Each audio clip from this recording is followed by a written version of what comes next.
और अब बात करते हैं सियासी घमासान की। दरअसल सूबे के भीतर लगातार सियासी हलचल मची हुई है। कांग्रेस के विधायक स्वर्ण नगरी जैसलमेर पहुंचे और विधायक यहां सूर्यगढ़ होटल में रुके हुए हैं। सूर्यगढ़ के बाहर कड़ा सुरक्षा पहरा रखा गया है। हालांकि 75 से 80 कांग्रेस के समर्थित और कांग्रेस के जो विधायक हैं वो यहां पर पहुंचे हैं।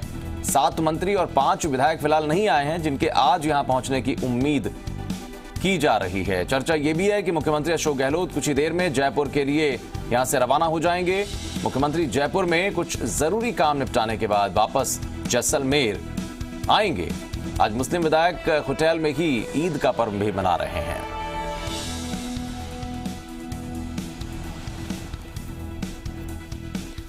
तो कल ही जिस तरीके से तमाम विधायक और कुछ मंत्री जयपुर से जैसलमेर के लिए रवाना हुए, विशेष विमान की व्यवस्था की गई थी। 3 विमान वहां पर रखे गए थे जयपुर एयरपोर्ट पर और वहीं से सीधे सभी को जैसलमेर के लिए ले जाया गया। और जैसलमेर में जो सिविल एयरपोर्ट था वहां से उतरकर सीधे होटल सूर्यगढ़ ये लोग पहुंचे।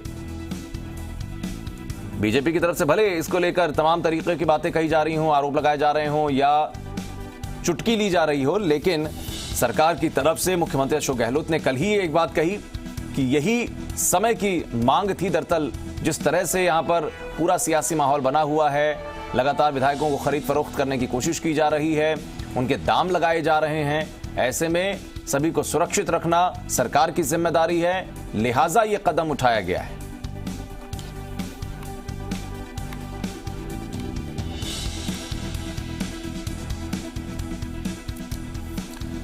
तो विधायक होटल में ही आज ईद का पर्व मना रहे हैं। कल ही हमने देखा जिस तरह से मंत्री शाले मोहम्मद और हरीश चौधरी लगातार उन तमाम विधायकों का जो कांग्रेस पार्टी से जुड़े या जो समर्थित विधायक थे उनका नेतृत्व कर रहे थे। और कल ही पूरी गतिविधि जयपुर से लेकर जैसलमेर तक दिखाई पड़ रही थी। मनीष रामदेव, जी मीडिया संवाददाता, इस वक्त जैसलमेर से जुड़ गए हैं फोन लाइन पर। मनीष, क्या कुछ होटल सूर्यगढ़ से आपको जानकारी मिल पा रही है? क्योंकि आज बकरीद का त्योहार भी है, कई ऐसे विधायक भी हैं जो मुस्लिम हैं जिनके लिए आज त्योहार का दिन है, तो क्या कुछ वहां से जानकारी?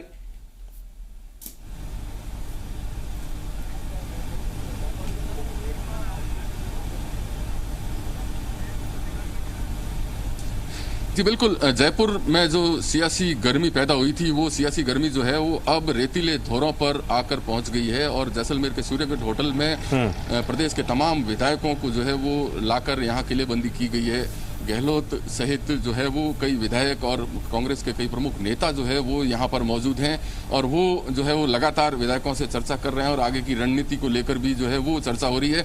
आज सरकार की जो है वो पहली सुबह थी जैसलमेर में और पहली सुबह में जो है वो सुबह उठने के बाद लोग यहाँ विधायकों ने जो है वो योगा किया है, व्यायाम किया है, होटल के अंदर ही बनी गौशाला और घुड़शाला का भी निरीक्षण किया। और उसके अलावा आज ईद का जो है वो मौका है और इस ईद के मौके पर जो मुस्लिम विधायक है उन्होंने होटल के अंदर ही नमाज अदा की है, एक दूसरे को जो है वो ईद की मुबारकबाद दी है और प्रदेशवासियों को भी कहीं न कहीं ईद की मुबारकबाद दी है। और इसके अलावा मुख्यमंत्री अशोक गहलोत जो है वो लगातार विधायकों से मिल रहे हैं। यहाँ होटल के अंदर जो है वो मुख्यमंत्री का एक कार्यालय अलग से बनाया गया है, उस कार्यालय में बैठकर मुख्यमंत्री जो है वो अलग अलग विधायकों से चर्चा कर रहे हैं, उनसे बात कर रहे हैं, उनसे फीडबैक ले रहे हैं। उनके साथ रणदीप सुरजेवाला भी हैं, अजय माकन भी हैं, अविनाश पांडे भी हैं और तमाम जो दिग्गज नेता हैं, सरकार के मंत्रिमंडल के कुछ मंत्री हैं, वो भी जो है वो लगातार विधायकों से बातचीत कर रहे हैं। और किस तरह से सरकार को इस संकट से उबारा जाए उन तमाम चीजों को लेकर जो है वो चर्चा हो रही है। और ये भी जानकारी निकलकर सामने आ रही है कि अभी कुछ विधायक जो पीछे रह गए थे वो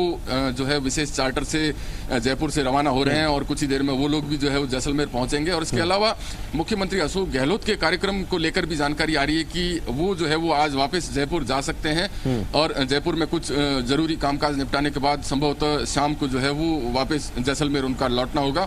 तो आज कुल मिलाकर जैसलमेर में सरकार के गहलोत खेमे के जितने भी विधायक है वो आज पूरे यहाँ पर पहुंच जाएंगे। और संख्या की अगर बात करें तो तकरीबन 80 के आसपास की संख्या जो है वो की जानकारी मिल रही है कि 80 के करीब विधायक जो है वो जैसलमेर पहुंच चुके हैं, होटल के अंदर अंदर हैं और बाकी जो विधायक और मंत्री पीछे रह गए थे वो अब जैसलमेर पहुंचेंगे शाम को। तो कुल मिलाकर ये कहा जा सकता है कि रेतीले धोरों की गर्मी से जो है वो, ठीक है मनीष, एक बात गर्माती हुई दिखाई, एक बात और कही जा रही थी कि 13 तारीख तक कम से कम यहां पर रहेंगे ये सभी लोग, क्योंकि 14 को सेशन कॉल किया गया है। अब ऐसे में चूंकि जब तक जयपुर में थे मुख्यमंत्री तो उनकी आवाजाही फेयरमाउंट तक लगातार बनी हुई थी, सीएमआर से फेयरमाउंट, और वहां भी जब भी जरूरत पड़ती थी तो अपने विधायकों के साथ चर्चा भी कर रहे थे। हमने देखा कि राजभवन भी जा रहे थे। अब चूंकि सरकार को कामकाज भी निपटाने हैं, लिहाजा सचिवालय में मंत्रियों के साथ में मुख्यमंत्री को बैठना पड़ेगा, कामकाज निपटाने पड़ेंगे। तो ऐसे में क्या यहां पर कोई ऐसी व्यवस्था भी की जा रही है कि बीच बीच में कम से कम, क्योंकि आज 1 तारीख से लेकर 14 तारीख के बीच में अभी दिन काफी हैं, तो ऐसे में क्या तकनीकी रूप से वहां पर कुछ इंतजाम किए जाए कि वीडियो कॉन्फ्रेंस के जरिए भी बीच बीच में बातचीत की जा सके मुख्यमंत्री की तरफ से इन तमाम विधायकों से, ऐसी भी कोई जानकारी?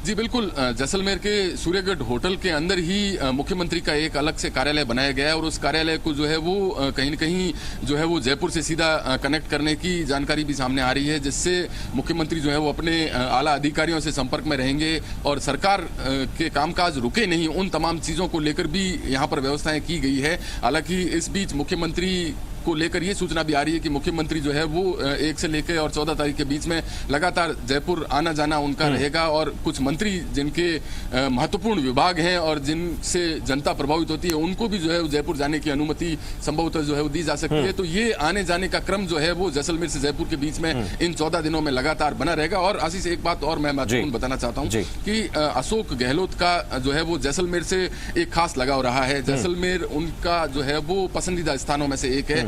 जब कभी भी वो सत्ता में होते हैं, चाहे वो विपक्ष में होते हैं, चाहे वो किसी भी संकट में होते हैं, तो जैसलमेर की तन्नोट माता मंदिर को वो कभी नहीं भूलते हैं, यहाँ आना कभी नहीं भूलते हैं। ऐसे में ये भी माना जा रहा है कि संभवतः अशोक गहलोत अपने विधायकों के साथ तन्नोट माता मंदिर भी पहुंचेंगे इन 13 दिनों के दौरान। कभी भी उनका प्रोग्राम बन सकता है और वहां जाकर सरकार को संकट से बचाने को लेकर भी जो है वो प्रार्थना की जाएगी। तो ये भी एक संभावना है। वो एक बात और, चूंकि सभी को एकजुट रखना है और जैसा हम लोग ने कल देखा मनीष की जो जयपुर से विमान के जरिए विधायक पहुंच रहे थे जैसलमेर, सभी रिएक्शन दे रहे थे, तो सभी के जरिए यही बात कही जा रही थी, सरकार पर कोई संकट नहीं है, हम लोग वहां पर जाएंगे, रणनीतियों पर चर्चा करेंगे, मंथन करेंगे, सब एक साथ में हैं। बहुत से ऐसे चेहरे भी हैं उन 80 या 75 लोगों में जो कहीं ना कहीं उसी जैसलमेर एरिया से ताल्लुक रखते हैं, तो ऐसे में उनकी जिम्मेदारियां ज्यादा बढ़ जाती हैं क्योंकि सभी वहां पर इस वक्त मौजूद हैं।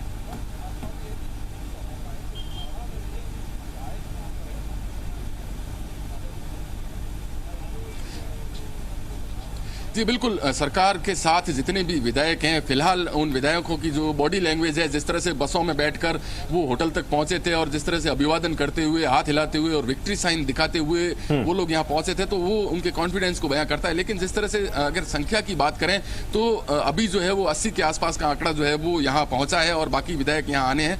तो नंबर गेम किस तरह का है वो एक महत्वपूर्ण बात रहेगी। हालांकि गहलोत खेमे के लोग जो हैं वो ये कह रहे हैं कि सरकार पर कोई संकट नहीं है, उनके पास पूरे नंबर हैं और वो 14 तारीख को जो है वो सदन में अपनी मजबूती जो है वो दिखाएंगे। हालांकि अब असलियत क्या है वो विधानसभा में ही स्पष्ट होगा, क्योंकि सचिन पायलट भी फिलहाल अभी कोई पत्ते नहीं खोल रहे हैं, न चुप्पी साधे हुए हैं। ऐसे में उनकी चुप्पी भी जो है वो कई सारे सवाल यहाँ पर खड़े कर रही है और सरकार का राजधानी से इतने दूर आना भी कई सारे जो है वो सवाल अपने आप में खड़े कर रहा है। बिल्कुल ठीक है, सियासी गतिविधियां चल रही हैं, सियासी गतिविधियां जरूर चल रही हैं, लेकिन आज ईद भी है, तो इसकी क्या तैयारियां सूर्यगढ़ होटल से आपको मिली मनीष? क्योंकि शाले मोहम्मद खुद कल देख रहे थे कि नेतृत्व करके सभी को ले जा रहे थे और खुद उनकी कॉन्स्टिट्यूंसी पोखरन है, तो ऐसे में क्या कुछ उनकी तरफ से अपने साथियों के साथ में ईद के त्योहार?